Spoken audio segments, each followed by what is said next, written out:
नमस्कार भक्तों, अगर हम सच्चे मन से चाहते हैं कि जब तक मेरा जीवन है मैं जवान रहूं, अपने सारे काम अपने द्वारा ही करूं, तो ये संभव है। इसके लिए बस थोड़ा सा प्रयास करना है। ईश्वर ने जो हमें ये शरीर दिया हुआ है उसको शुद्ध भोजन दें और शुद्ध विचार दें। अब शुद्ध भोजन क्या है? सादा खाना, नियम से खाना और उतना ही खाना जितना मेरे शरीर को जरूरत है। अगर चटकारे लेंगे, मजा लेंगे तो सजा भी तो मुझे भुगतनी पड़ेगी। अब दूसरी चीज कि शुद्ध विचार क्या है? बस 6 बातें पल्ले बांध लीजिए, उनसे इधर उधर भागने का प्रयास ना करें, उनको स्ट्रिक्टली फॉलो करें तो आप जवान रहोगे। पहली बात, दूसरों के मामले में टांग मत लड़ाएं। अब भाई 2 व्यक्ति आपस में बात कर रहे हैं या लड़ रहे हैं या अपनी पारिवारिक समस्या के बारे में बहस कर रहे हैं, तो बीच में आपको कूदने की क्या जरूरत है? आप अपने काम से अपना काम रखिए, जबरदस्ती टांग अड़ा रहे हैं। दूसरी बात, बिन मांगे ज्ञान बांटना। धर्मशास्त्र के सबसे बड़े पंडित तो हम ही हैं। सारे धर्म को तो मैं ही अच्छी तरीके से जानता हूं।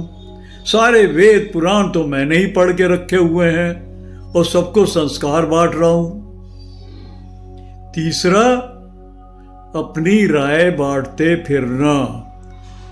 अरे भाई, इतनी बात तो याद रखिए कि भगवान ने आपको राय साहब नहीं बनाया है। फिर क्यों हर जगह हर वक्त हर इंसान को अपनी राय देना शुरू कर देते हैं? कोई बीमार है तो सबसे बड़ा डॉक्टर तो मैं ही हूं। किसी का बिजनेस नहीं चल रहा है तो बिजनेस के सबसे बड़ा एक्सपर्ट इंसान तो मुझे ही भगवान ने बनाया है। और हर जगह कूद पड़ेंगे और अपनी राय देना शुरू कर देंगे। कोई छोटा बच्चा है तो उसे भाषण देना शुरू कर देंगे कि बहुत आवारा हो गए हो, पढ़ाई लिखाई नहीं करते हो, दिन भर फोन देखते रहते हो, जंक फूड खाते हो।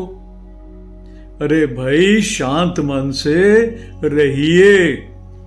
चौथी बात, बात बात पर गुस्सा करना। पानी ठंडा है तो ज्यादा ठंडा लग रहा है, गर्म है तो ठंडा नहीं है, खाने में नमक ज्यादा है, रोज यही सब्जी बना रहे हो। भाई, अगर एक दिन खाना या कोई चीज ऊपर नीचे हो गई है तो उसको सहने की आदत डाल लीजिए। और गलतियां दूसरों की गिनाने में तो तैयार। बड़ों को बोलना नहीं आता, छोटों को तहजीब नहीं है, ऐसा करो वैसा करो, मैं तो ऐसा करता था, मैं तो अपने माँ बाप की दिन रात सेवा करता था और आप लोगों के पास मुझसे बात करने का समय ही नहीं है। और 6वीं सबसे जरूरी बात, अपने मुंह पर कंट्रोल रखिए। अपनी बकबक जो बोलना शुरू किया तो रुकना ही नहीं है। अरे भाई, कुछ दूसरों की भी तो सुन लीजिए कि दूसरे की क्या समस्या है। अगर ये 6 बातें पल्ले से बांध लेते हैं तो जीवन भर आप जवान रहेंगे। अब अपनी इन बातों को समझाने के लिए मैं कुछ दृष्टांत सुनाता हूं, बहुत मजेदार।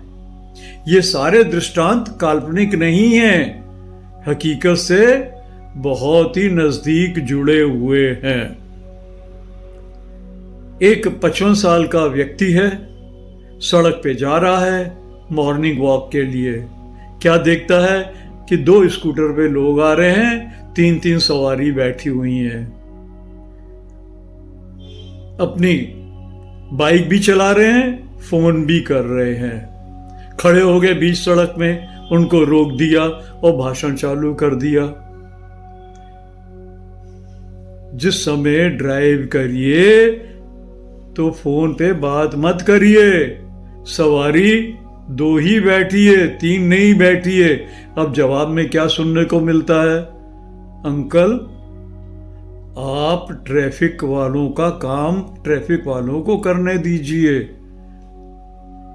क्यों अपने आप को परेशान कर रहे हैं?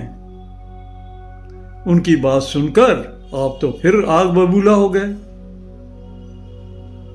इसी तरीके से एक 60 साल के व्यक्ति हैं, मॉर्निंग वॉक के लिए बगीचे में बैठे हैं। अचानक क्या देखते हैं कि 10-12 साल के बच्चे पार्टी कर रहे हैं। सर्दी का मौसम, दिसंबर का महीना, और क्या कर रहे हैं? आइसक्रीम खा रहे हैं। बगल में एक बुजुर्ग महिला बैठी है और जो उनको आइसक्रीम खाते हुए देखकर बड़ी खुश हो रही है।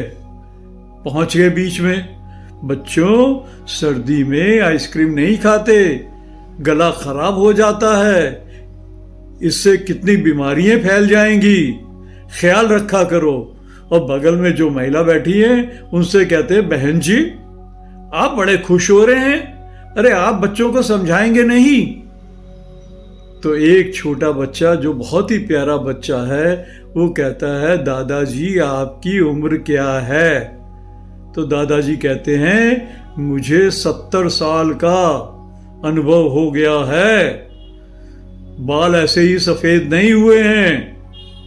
तो वो बच्चा बहुत शांत मन से कहता है कि बगल में जिनको आप बहन जी कहते हैं वो मेरी परदादी है और उसकी उम्र मात्र 105 साल है। बात समझ आ गई? क्या नहीं करना चाहिए? टांग मत लड़ाइए दूसरों के मामले में। फिर इस उम्र में एक और आदत पड़ जाती है कि बात बात पे डरने लग जाते हैं।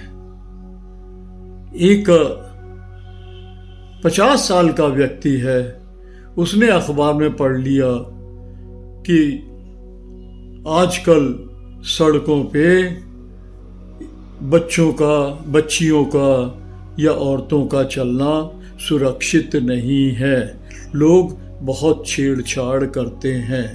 वो बेचारा व्यक्ति, उसका बेटे और बहू का देहांत हो चुका है, खाली एक पोती उसके साथ रहती है। अब उसके दिल में डर पैदा हो गया कि मेरी बच्ची के साथ कहीं अनहोनी ना हो जाए। ऑफिस में काम करने वाला व्यक्ति है, लेकिन क्या करता है कि उस बच्ची को रोज स्कूल छोड़ने जाता है और जब तक बच्ची स्कूल के अंदर नहीं जाती तब तक वहीं खड़ा रहता है। और फिर जैसे ही बच्ची की छुट्टी होने का वक्त आता है उससे भी आधा घंटा पहले स्कूल पहुंच जाता है कि भाई बच्ची को तो मुझे स्वयं वापस लेके आना है।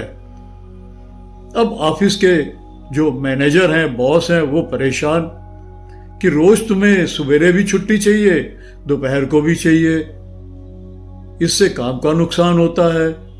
उसे बहुत समझाया गया कि भाई इतनी हम छुट्टी नहीं दे पाएंगे, लेकिन ये चिल्लाकर बोले कि मैं अपनी बच्ची को रिस्क में नहीं डाल सकता, मुझे उसकी रक्षा करना ही है, मैं तो छुट्टी लूंगा ही। बॉस ने उसे दूसरे दिन नौकरी से निकाल दिया। अब क्या कर रहे हैं? बस बच्ची को छोड़ने जाना, बच्ची को लेने जाना, घर में खाने पीने के लाले, नौकरी है नहीं। फिर इसी तरीके का एक वाक्या और है।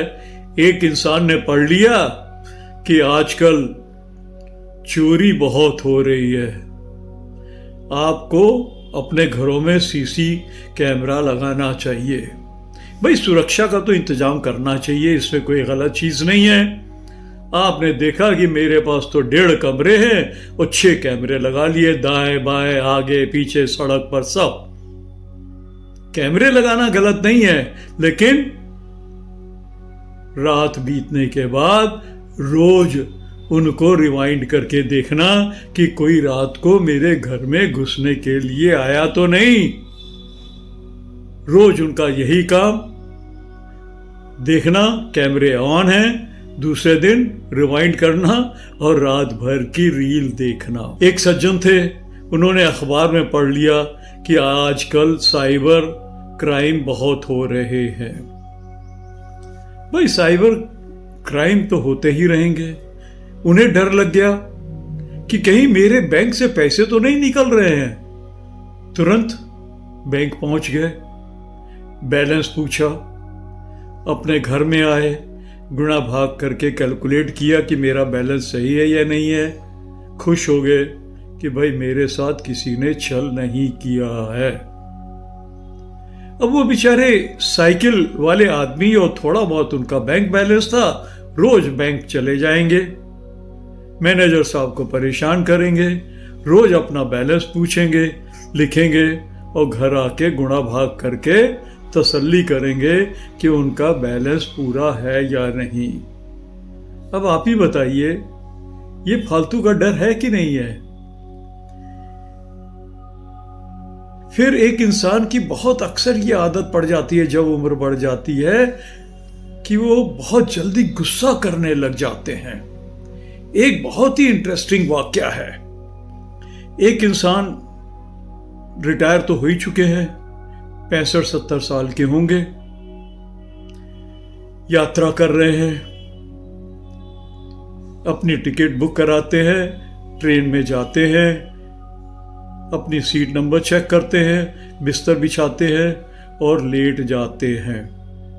तभी एक और बुजुर्ग महिला आती है और बड़े प्यार से उसी सीट के बगल में खड़ी हो जाती है और महिला कहती है कि भाई साहब, आपकी सीट कौन सी है? आग बबूला, मैं कोई अनपढ़ गवार हूं आपकी तरह जो बिना चेक किए हुए चले आए और दूसरों की सीट के सामने खड़े हो गए? मैं पहले सीट चेक करता हूं, तब बिस्तर बिछाता हूं, तब आराम करता हूं। अब मेरा आराम का समय है, मुझे परेशान ना करिए और यहां से चले जाइए। महिला कहती है कि भाई साहब, आपकी उम्र क्या है? तो वो बताते, मेरी उम्र 68 साल की है, आपकी तरह जवान नहीं हूं। बड़े प्यार से वो औरत कहती है कि मेरी उम्र 75 साल की है। थोड़ा बहुत दूसरे की सुन लें तो कोई हर्ज नहीं होता है। कृपया अपनी टिकट निकाल कर दोबारा चेक करें। और गुस्सा, मैं बगैर चेक किए कभी किसी सीट पर नहीं बैठता हूं। आप अपनी टिकट चेक करिए, मुझे टिकट चेक करने की जरूरत नहीं है। महिला बड़े प्यार से अपनी टिकट निकालती है और दिखाती है कि देखिए, मेरी सीट वही है जो आपके ऑक्यूपेशन में है, आप गलत जगह बैठ गए हैं। गुस्से में इन्होंने अपनी टिकट निकाली और दिखाने लग गए, ये देखिए मेरी भी सीट नंबर 68 है और ये 68 नंबर है, मैं वहीं पर लेटा हुआ हूं। तो महिला बड़े प्यार से कहती है कि भाई साहब, आपने सीट नंबर तो ठीक देखी है, लेकिन बोगी गलत देख ली है। ये बी नंबर की बोगी है और आपकी टिकट सी बोगी की है। हाँ, ठीक है, कभी कभी गलती हो जाती है, इसका मतलब ये थोड़ी ना है कि आप मुझे डांटने लगो तो भी चिल्ला रहे हैं। अगर ऐसा व्यवहार रखेंगे तो उम्र के पहले आप जवान कैसे रह पाएंगे, बूढ़े लगने लगेंगे।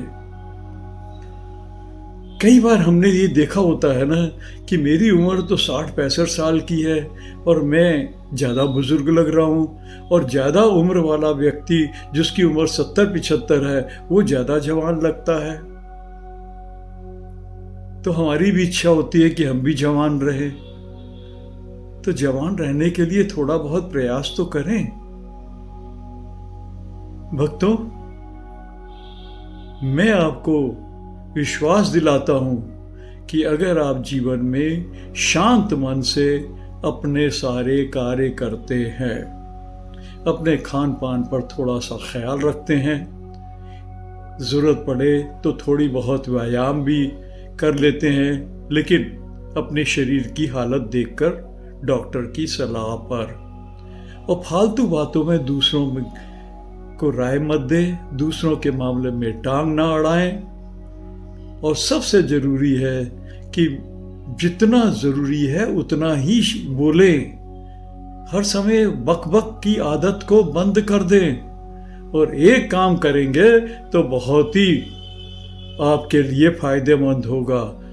कम उम्र के बच्चों के साथ खेलिए, गाइए, बजाइए, डांस करिए और खुश रहिए। सिर्फ खुश रहेंगे तो आप हमेशा जवान रहेंगे। Thank you.